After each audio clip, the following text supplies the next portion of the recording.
In this tutorial, we're going to talk about the next feature, the table-driven pattern.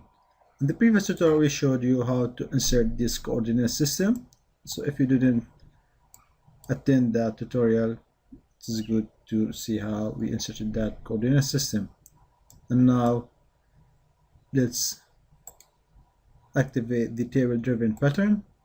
And here you will notice it will ask you for a file to read from.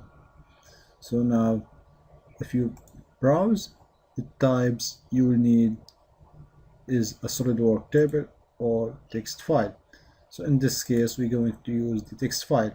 I'm going to open a text file to show you how it would look like. So here we have 3 different points.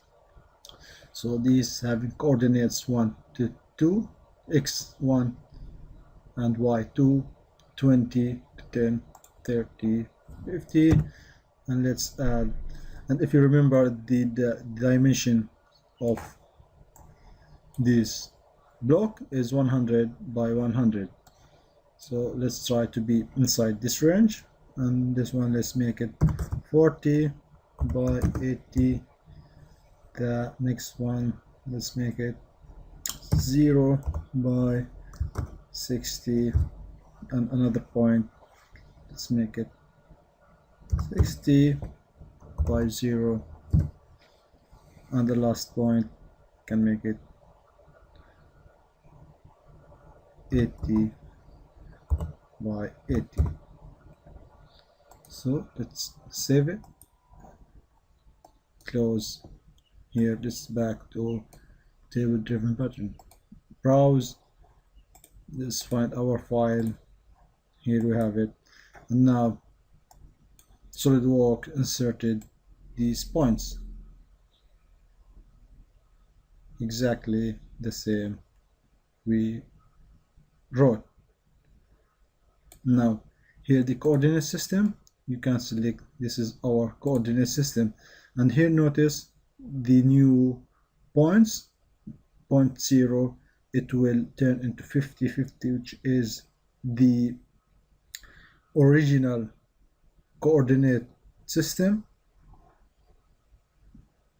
values without this inserted system. Now, and the rest will be the same. The feature to copy feature. So now just cancel this for now and create a feature to the pattern. This draw, cut here,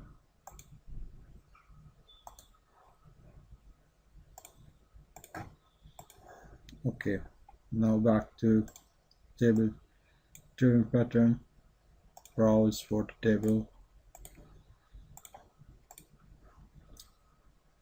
coordinate system will be picked from here or from tree. If you look here, you will see the points which we picked. So here is, for example, the 60 by 0, and here 0 by 60, and so on. So here are our points which we made them here. So just click OK, and now you made that points or that interesting pattern according to the point you made. So I think this type of pattern is interesting and can open the door for more advanced sketching and modeling.